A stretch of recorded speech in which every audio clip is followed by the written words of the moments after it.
On sait que la venue du Mashiach est étroitement liée au fait d'aimer son prochain. Pourquoi ? Le Rabbi a expliqué. Quand nous avons perdu le deuxième temple, c'était à cause de la haine gratuite, la jalousie, qui a tout provoqué, qui a provoqué ce désastre, et les Romains ont pu détruire le temple. Et les Juifs ont été éparpillés aux quatre coins du monde. Ça avait démarré sur une histoire de haine gratuite. Et si c'est la cause de la destruction du temple et de la dispersion des Juifs aux quatre coins du monde, quelle est la réparation ? C'est le contraire. Le contraire de la haine gratuite, c'est l'amour gratuit. Montrer de l'amour pour quelqu'un sans aucune raison. Pas parce qu'il vous a rendu service, pas parce qu'il est de votre famille, pas parce que c'est un ami et que vous l'aimez. Non, vous rendez service à quelqu'un gratuitement.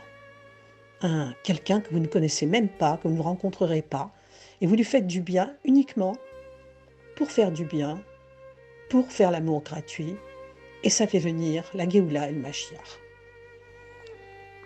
Alors, en quoi consiste l'amour du prochain ?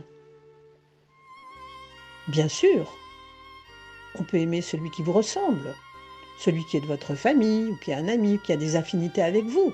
C'est facile d'aimer celui pour lequel vous avez une attirance parce qu'il a des qualités que vous appréciez. Mais ce n'est pas ça l'amour du prochain. En fait, Rabbi Akiva a dit « Aime ton prochain comme toi-même », c'est là tout le fondement de la Torah. Tout le reste n'est que commentaire. Qu'est-ce qu'il entend par là ? Aime ton prochain comme toi-même. Mais comment peut-on aimer son prochain comme soi-même ? Son prochain n'est pas pareil à soi-même. Il est différent. Il a d'autres qualités, d'autres défauts et des choses qui ne nous plaisent pas. Comment peut-on l'aimer comme soi-même ? Eh bien, il faut savoir que ce qui différencie les hommes, c'est le corps. C'est les corps qui sont différents. Tandis que l'âme de son prochain, elle, vient de la même source, en le Dieu de vie. L'âme, en hébreu la neshama, est une parcelle de divinité véritable qui aspire à réintégrer sa source. Dans le corps, elle est en exil, où l'âme animale domine, avec ses défauts et avec ses travers. Et l'âme divine souffre des fautes et des manques de l'âme animale. Quand l'âme est descendue de sa source, en le Dieu de vie, elle était heureuse, fondue dans la lumière divine, et elle descend dans un corps limité, dans lequel elle n'est pas épanouie. Elle aspire à rejoindre sa source. Donc, l'homme doit s'efforcer de libérer son âme divine pour l'attacher à sa source, par le biais de la pratique de la Torah et des mitzvot, des bonnes actions. Grâce à la Teshuvah, le retour à Dieu, et aux bonnes actions, l'âme divine se réjouit, car elle quitte son exil et retourne vers sa source. Alors la question est, comment peut-on aimer son prochain comme soi-même, alors que celui-ci est bien différent de nous ? Eh bien tout simplement, en pensant qu'il a une âme qui vient de la même source que notre âme. Toutes les âmes sont identiques, elles ont un même Père, en le Dieu unique, et elles sont de plus unifiées entre elles. Seuls les corps sont différents et séparés. Ceux qui accordent une grande importance à leur corps ne peuvent pas éprouver un amour véritable envers leur prochain, puisque c'est sur le corps qu'ils centrent toute leur attention et non sur l'âme. Dieu ne se révèle pas au sein de la discorde. Donc l'amour du prochain est bien le fondement profond de toute la Torah, par laquelle l'homme se lie à Dieu. Quand Dieu voit qu'on aime son prochain et que la paix règne entre nous, la Shérina, la présence divine, vient résider parmi nous. Les âmes juives se répartissent en 7 catégories qui correspondent aux attributs émotionnels. Ainsi, une âme peut provenir de la sphère de Chesed, la bonté, une autre de la sphère de Gvura, la rigueur, mais toutes obtiendront la révélation de la lumière de l'Ein Sof, c'est-à-dire celui qu'on appelle le sans fin, Hachem. Ainsi, dans la liturgie, nous disons « Bénis-nous notre Père, tous comme un, par la lumière de ta face ». L'unité est donc essentielle pour recevoir la bénédiction céleste. En fait, Adam, le premier homme, Adam Arishon, a en lui toutes les âmes d'Israël. Un juif peut s'appeler Adam, homme, qui est de la même étymologie que Adamé, à la ressemblance, à l'image du Très-Haut. Les âmes d'Israël, même après s'être ramifiées en de nombreuses étincelles, restent unies en celles d'Adam. En fait, au départ, il y avait 600 000 âmes racines qui se sont ramifiées à nouveau en 600 000 autres âmes jusqu'à arriver à des petites étincelles qui sont évidemment, qui représentent toute la population du globe. Mais bien que ce soit de nombreuses étincelles qui sont les âmes des hommes, elles restent unies en celles d'Adam. Leur séparation n'est pas réelle. C'est pourquoi on doit aimer chaque juif, car il porte en lui toutes les âmes d'Israël à la fois. Il porte donc aussi notre âme à nous.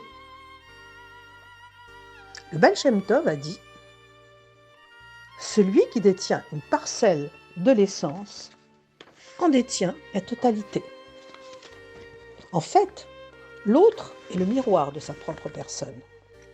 Ainsi, un homme ne s'émeut pas de ses défauts et de ses fautes. À cause de son amour-propre, il les recouvre. Il ne se sent pas coupable du tout. Mais s'il observe cette même faute chez son prochain, il en concevra une immense colère, car celui-ci lui projette en pleine face sa propre faute et lui rappelle ses défauts qu'il avait réussi à se dissimuler.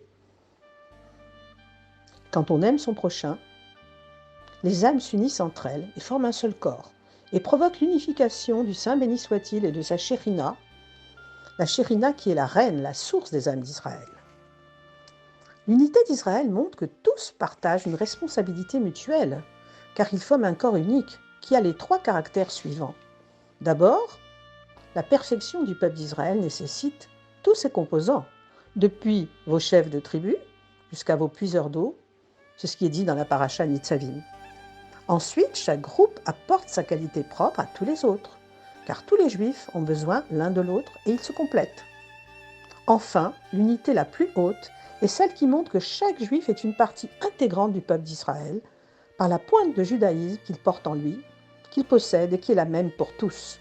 Même le juif le plus impie, le plus athée, a cette pointe de judaïsme en lui qui apparaîtra tôt ou tard comme un beau diamant qui est recouvert d'une gangue, et si on le nettoie un petit peu, il se met à briller.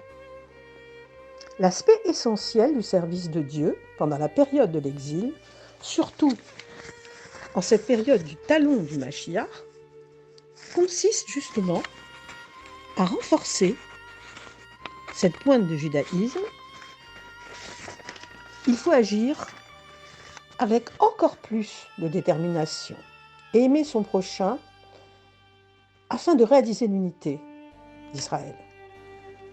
Bien sûr, le prochain peut avoir des défauts, des manques, ne peut pas pratiquer la Torah comme il se doit. Et il est écrit, tu feras des reproches à ton prochain. Mais malgré cela, tu aimeras ton prochain comme toi-même. Et surtout, ne haïs pas ton prochain en ton cœur. Il faut imiter le comportement d'Aaron à Cohen, le grand prêtre, qui aimait la paix, rechercher la paix, rapprocher les créatures de la Torah. Créature fait référence à des juifs simples qui n'ont ni Torah ni mitzvot, rien à leur actif, aucune qualité. La seule qualité qu'ils ont, c'est d'être des créatures de Dieu. Mais on se doit de les aimer quand même et de les rapprocher par les grandes cordes de l'amour. Quand chacun assume la mission qui lui est confiée, l'unification se fait alors au sein des enfants d'Israël comme en un seul et même corps. La Torah a été donnée en présence des 600 000 enfants d'Israël au mont Sinaï. Aucun ne devait manquer, même le juif le plus simple. Un Sefer Torah comporte 600 000 lettres. S'il en manque une seule, même la plus petite comme le Yud, il n'est pas valide.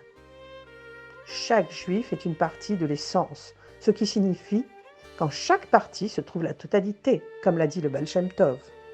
Celui-ci explique aussi qu'on doit aimer son prochain, même si on ne l'a jamais vu et qu'on ne le connaît pas. Car les enfants d'Israël ne forment qu'une seule et même essence. Quand un juif se libère de son propre ego, il devient alors une partie de l'essence d'Israël. À Simchat Torah, tous les juifs dansent avec les Sifrei Torah. C'est une fête de joie où l'érudit comme le juif le plus simple se réjouissent ensemble. Et il n'est pas question d'étudier ce jour-là la Torah ou de faire preuve d'érudition. Les Sefer Torah sont fermés, on danse avec, et donc tout se passe au niveau des pieds, la danse, et tous les juifs sont au même niveau, que ce soit le juif le plus simple comme le juif le plus érudit. Et la joie est la même pour tous. La Teshuvah de Simchat Torah met en éveil la Yechida. C'est la partie la plus élevée de l'âme, qui a 5 niveaux, et qui rejoint même l'essence de l'âme. Et on met en pratique, à ce moment-là, tu aimeras ton prochain comme toi-même aux yeux de tout Israël. De cette façon, on atteint aussi l'essence de Dieu. On révèle ainsi que l'existence du monde est uniquement la divinité. Il n'est rien d'autre que lui. Hashem echad ushmo echad, eid on milvado. Hashem est un et son nom est un. Il n'est rien en dehors de lui. Ainsi, grâce à l'amour du prochain et l'unité qui se fait à ce moment-là, Dieu enverra certainement son Mashiach pour libérer tous ceux qui sont disséminés aux 4 coins du monde et ramenés de leur exil vers Jérusalem, où le 3e temple pourra descendre, fait des mains de Dieu, donc éternel. Et enfin, toute la terre comprendra que Dieu est un et son nom est un, et tous le loueront, tous viendront se prosterner dans le temple, et Dieu sera révélé. Toute chair verra que c'est la bouche de Dieu qui parle. La paix, l'amour, la joie, l'unité régneront dans le monde pour l'éternité. Amen.